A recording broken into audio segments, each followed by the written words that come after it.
ready to do Flip the Book. Awesome. So what we do, if we have 1, 2 or 3 books, and because we're actually face to face and you can see them, so would you like to pick a book? Okay. Without any looking. Without even looking, it's the one that called me. Okay, so that's the Spirituality, Evolution and Awakened Consciousness. So we normally ask for a page number, but you're here and you're holding the book, so you can just flip it open and wherever your eyes land. So, self-responsibility story. Oh, okay. So where did your eyes land when you opened it? Or just on the heading? Just right onto the heading, actually. Yeah, because that's part of what you were actually talking about was the self-responsibility.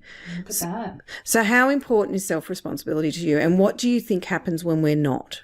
I think it's really, really important to me, self-responsibility, because you have to be responsible for what you do, what you say, your actions, your words, everything. And I think when you're not, you become quite inauthentic. Yeah, right. And authenticity is so important to me. You have to be authentic to yourself and with others, because it's your true, it's your soul. And when you're not, you're just not living your life. You're not living true to yourself. And I think that has its own roll-on effects and implications in other areas. It's really, really important to me. I think it's so important to your values, your ethics, everything.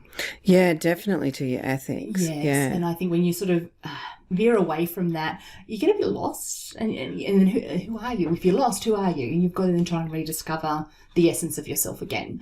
So I think being really, self-responsibility. I'm trying to think of a story. I feel like I've been telling a story all day. Look, I think this is where, I do remember a time where I sort of wasn't feeling very comfortable in doing something, and I did the people-pleasing thing and went ahead and went along and did it, and wasn't necessarily comfortable with it. And I'm not going to go into too much detail because I don't want to voice too much around this situation, and I couldn't at the time. And I have previously had throat chakra issues where I haven't been able to voice what I wanted to say, and this is one of the things.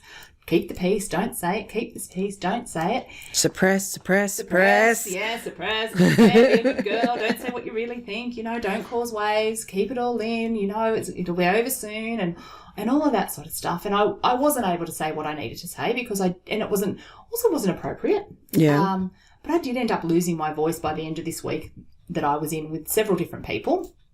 And it was only one person that was causing these issues for me, but I was like, I just need to, once I'm home, I'll be fine, everything will go back to normal and I won't have to worry about it.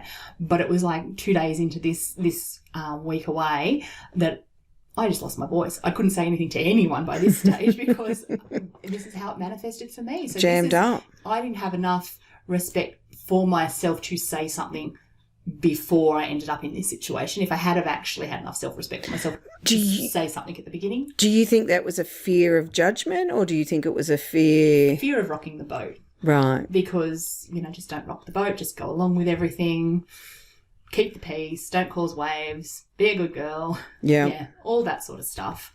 Manifested out the other end. So I think I learnt my lesson very well then.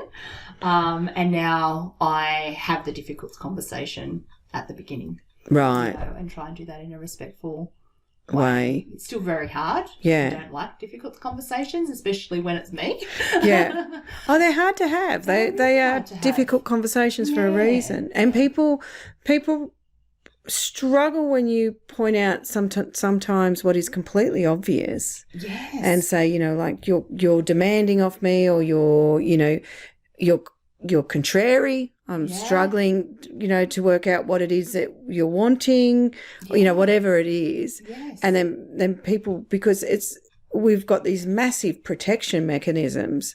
So our first thing is to defend them. Yes. Yeah. So it's like, no, you're the problem. You shouldn't be saying this to me. And so you need, self-responsibility works brilliantly, and communal responsibility works even better. Yes. If everybody in the conversation is taking responsibility for themselves. Exactly. Not always so easily found. No. Not at all. And we do have those events where they're complicated. Yeah.